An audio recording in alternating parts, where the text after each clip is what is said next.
सभी को सूचना जारी कर दिया गया था सर, लेकिन यहाँ 4 सितंबर को सबको भेज दिया। जी सर, यहाँ पास पूरे देश के स्टेट चीफ सेक्रेटरी को। जी सर, देखिए यहाँ पास में लिखा है was communicated to chief secretary of all state government for further appropriate action. In spite of this, appointment were given to B.Ed candidate which was illegal and was now rightly has been quashed.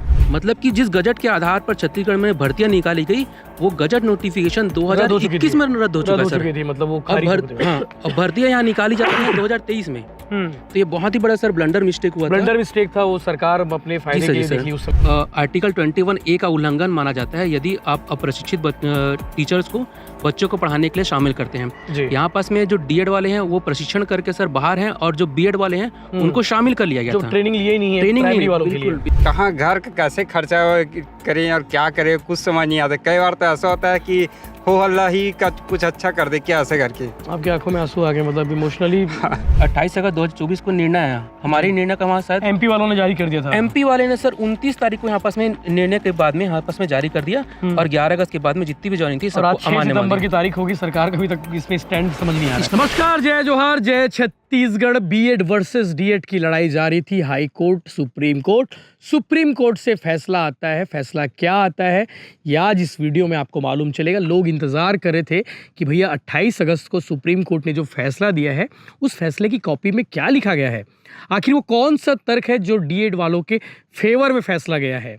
High court ने क्या दिया था, high court के बाद supreme court में क्या फैसला आया है, ये पूरी बातचीत और पूरी डिटेल वीडियो इसी वीडियो में आपको देखने को मिलेगा। पूरी जानकारी इसमें देखने को मिलेगी। इसके अलावा सुप्रीम कोर्ट ने क्या कहा है जिसके लिए आज ये मिठाई बांट रहे हैं D.Ed वाले। मेरे पीछे खड़े हैं वो सभी लोग हैं जो याचिका करते थे और इसकी लड़ाई 1 साल से 1.5 साल से लंबी इनकी जारी रही है। और अब सरकार से क्या चाहते हैं सब कुछ बात होगी, सब कुछ डिटेल में बात होगी। और उससे पहले मैं सुप्रीम कोर्ट के फैसले पे जाना चाहूँगा।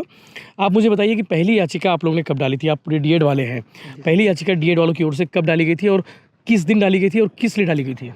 सर ये भर्ती जो नियम आया था उसमें नियमों को लेकर सर थोड़ा सा विवाद था जो कि प्राथमिक शिक्षक भर्ती को लेकर था।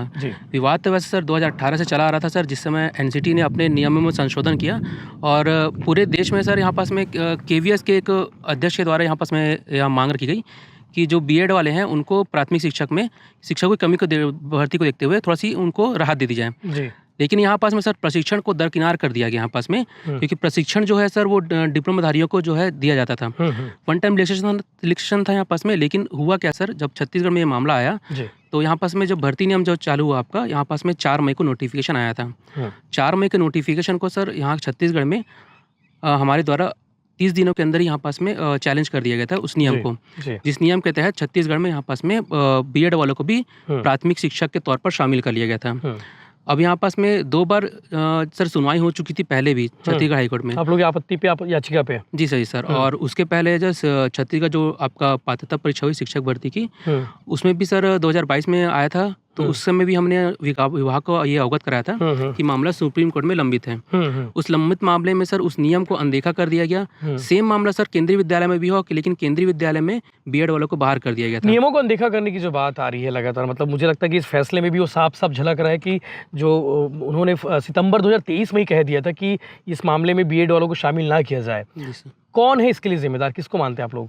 सर अधिकांशतः तो इसमें जिम्मेदारी सर विभागीय ही है, क्योंकि नियम कानून जो बनाना है और उनमें संशोधन जो करना है वो विभाग के अधिकारियों की जिम्मेदारी होती है। हमने कई बार अवगत भी कराया था उस विभाग के गलत कर रहे हैं। हाँ, ये नियमों में, हाँ सर, नियमों के मामले में हमने अवगत भी कराया था सर कि ये मामला लंबित है तो इस प्रकार से आपस में शामिल ना किया जाए। चुनावी साल था, चुनाव का फायदा लेने के लिए सरकार या विभाग सबने मिलकर अपना काम कर दिया। ऐसे तो बोला जा सकता है, लेकिन कि हड़बड़ाहट में आपस में नियुक्ति दी गई और नियमों को थोड़ा सा दरकिनार करते हुए सब्जेक्ट टू आउटकम भर्ती यहाँ दे दी गई थी सर। यहाँ पर आपके हाथ में फैसले की कॉपी है, लोग इंतजार कर रहे हैं कि फैसले में क्या आया है, सुप्रीम कोर्ट ने क्या कहा है और वो कौन सा तर्क है जिसके लिए आपको फेवर गया है। सर एक आर्टिकल है सर जिसे राइट टू एजुकेशन 2009 एक्ट है। ये फैसले की कॉपी ना? हाँ सर, ये फैसले की ओरिजिनल कॉपी है ये। Right to education act sir 2009 के तहत सर आर्टिकल 21A का उल्लंघन माना जाता है यदि आप अप्रशिक्षित टीचर्स को बच्चों को पढ़ाने के लिए शामिल करते हैं। यहाँ पास में जो D.Ed वाले हैं वो प्रशिक्षण करके सर बाहर हैं और जो B.Ed वाले हैं उनको शामिल कर लिया गया था। ट्रेनिंग लिए नहीं है, ट्रेनिंग नहीं, बिल्कुल सर, वहाँ ट्रेनिंग नहीं लिया गया था उनके द्वारा। इसके अलावा सर NCT ने यहाँ पास में अपने 2018 का जो गजट नोटिफिकेशन था जिसके आधार पर उनको शामिल कर लिया गया था 28 जून 2018। हाँ, यही वही डेट है सर जहाँ पास से बीएड वाले को प्राइमरी में शामिल किया गया था जी। वो भी सर आपका 25 नवंबर 2021 को जो राजस्थान हाई कोर्ट है वहाँ के नियमों पे वो कैश्ड हो चुका था। अब वो जो नियम जो कैश्ड हुआ सर, जो गजट नोटिफिकेशन वो प्रभावी था पूरे देश के लिए।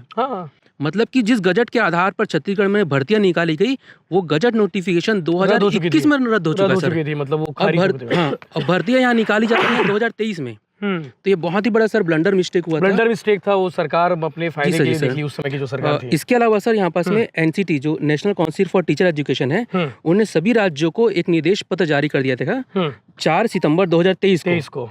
और उन्होंने ये कहा था ठीक 1 साल पहले, हाँ सर, ठीक 1 साल पहले 4 सितंबर 2023 को। और उसमें ये कहा था कि अभी जो नियम जो आप लाना चाहते हैं वो हमारा जो गजट नोटिफिकेशन 2018 है वो सुप्रीम कोर्ट ने 11 सितंबर को रद्द कर दिया 11 अगस्त 2023 को।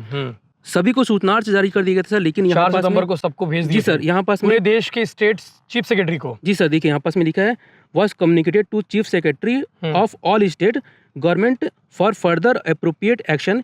In spite of this, appointment were given to B.Ed candidate which was illegal and was now rightly has been quashed. जी। बावजूद इसके यहाँ पास में सर निकाल दी गई 29 सितंबर से यहाँ नियुक्तियां दी गई सर। वो सबसे बड़ा मतलब ये मान सकते हैं नियमों की जो अनदेखी है सर वही है। क्योंकि पूरी तरीके से जो पत्राचार है चाहे एनसीटी का हो चाहे सुप्रीम कोर्ट का ऑर्डर का पूरी तरीके से दरकिनार करके यहाँ पास में पॉइंट नंबर 13 आ जाइए। हाँ सर, ये पूरा तरीके से सर लास्ट ऑर्डर है। हाँ सर, फैसले का आखिरी कॉपी है। इसमें ये कहा है इन्होंने कि already all special leave petition are here by dismiss ji.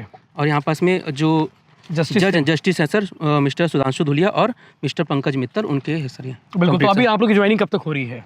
Sir joining के लिए तो ऐसा है सर कि हम विभागीय अधिकारियों को भी सूचित कर दिए सर और जल्द से जल्द हम चाहते हैं कि यहाँ पास में कुछ जो कार्रवाई है वो हो सर। अब तो फैसले की कॉपी भी आ गई है। जी सर, 28 अगस्त हो चुका था। और ये हमारा मातृ राज्य सर, मातृ राज्य के बारे में यदि बताया जाए तो मातृ राज्य में यहाँ पास में 28 तारीख को यहाँ पास देखेंगे सर 28 अगस्त 2024 को निर्णय आया। हमारे निर्णय का वहाँ शायद एमपी वालों ने जारी कर दिया था। एमपी वाले ने सर 29 तारीख को यहाँ पास में निर्णय के बाद में यहाँ पास में जारी कर दिया और 11 अगस्त के बाद में जितनी भी ज्वाइनिंग थी सबको अमान्य नंबर की तारीख होगी। सरकार का अभी तक इसमें स्टैंड समझ नहीं आ रहा है सर। और विभागीय अधिकारी भी पता नहीं अब किस चीज लिए देख रहे हैं सर। 2 बार हम हाई कोर्ट जीते हैं, 2 बार हम सुप्रीम कोर्ट जीते हैं सर।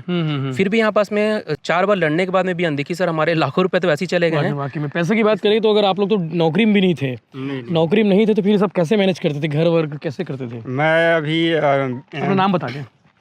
मैं टिकेश्वर प्रसाद वर्मा D.Ed अभ्यर्थी बीएसपी प्लांट में काम करता हूँ। और बीएसपी प्लांट में काम करने का मजदूरी वहाँ का ठेका हिसाब से रहता है तो वहाँ वो ठेका बहुत कम मिलता है हम लोग को।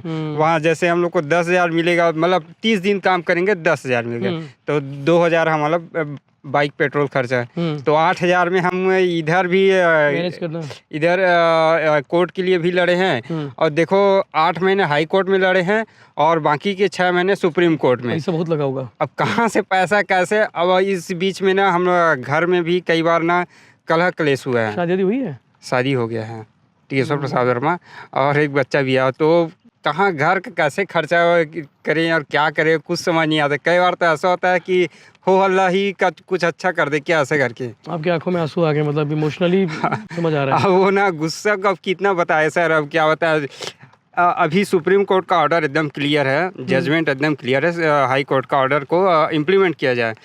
तो अभी सरकार और विभाग को चाहिए था कि अभी सब छुट्टी उट्टी सब खत्म हो गया है तो चाहिए था कि अब इसको ऑर्डर रिलीज कर दिया, इन लोग को भी अब नियुक्तियां दे दिए जाए। पर अब किस चीज़ का क्या हम लोग हो हल्ला ही करेंगे तभी मानेंगे या क्या करें हम लोग? सरकार को सोचना चाहिए। हाँ जी, क्या कहेंगे इस फैसले के बाद? घर वालों का क्या रिएक्शन है और पहले कैसा माहौल था? जी सर, मैं बताना चाहूँगा कि मेरा 1 साल पहले काउंसलिंग हो चुका है। सबसे पहले DLED का ही काउंसलिंग हुआ था हाई कोर्ट के आदेश के हिसाब से और उसके बाद से अंतरिम राहत हुआ तो B.Ed को इन लोग जल्दी में मतलब ज्वाइनिंग दे दिए। और फिर हम लोग सर, मैं बताना चाहता हूँ कि मेरे पिताजी नहीं है, एक्सपायर हो गए हैं और मेरी मम्मी जो है वो रोजी मजदूरी करके कोर्ट के पैसे के लिए, वकील के फीस के लिए मतलब भरपाई करते थे। आप कुछ काम करते थे? मैं भी काम करता था सर, लेकिन उसमें ज़्यादा मेरे को मजदूरी नहीं मिलता था क्योंकि मेरा भी परिवार है और मेरा भी बच्चा है तो मुझे बहुत दिक्कत होता था। और हम परिवार में पहले बता चुके थे कि हमारा ज्वाइनिंग होने वाला है, काउंसलिंग हो चुका है करके। तो हम लोग को भी सामाजिक रूप से बहुत मतलब वो हुआ, तकलीफ हुआ। तो हम चाहते हैं कि अब क्लियर ऑर्डर आ चुका है अब जल्दी हाई कोर्ट का और सुप्रीम कोर्ट का, तो सरकार जल्द से जल्द इसमें एक्शन ले साय और साय यही कर दे साय सरकार। हाँ साय कर दे सरकार। जी जी जी। और बस यही चाहते हैं हम। ठीक है साय जी, आप सुन लीजिए, डीएड अभ्यर्थी है, इनका कहना है कि जल्दी से जल्दी भर्ती कर दीजिए। साय साय जैसा आपका अंदाज है साय साय काम करने का, उसी अंदाज में क्यों? जी सर, हम जल्द से जल्द चाहते सर कि नियुक्तियाँ हो जाए सर, क्योंकि अब लंबी लड़ाई हो गई सर, और मानसिक रूप से और आर्थिक रूप से बहुत ज़्यादा परेशानी संवेदना है सर। ठीक है, डिटेल स्टोरी, डिटेल कहानी, आपको अपडेट्स आपकी लगातार मिलती रहेंगी, चैनल के साथ आप बने रहिए। इनके विषय में आप क्या कहेंगे, इनकी लड़ाई को लेकर क्या कहेंगे, ये भी आप कमेंट करके बता सकते हैं। इसके अलावा बीएड वाले मिले थे, बीएड वालों से मैंने बातचीत की थी, बीएड वालों के संबंध में क्या कहना है वो भी आप कमेंट करिए।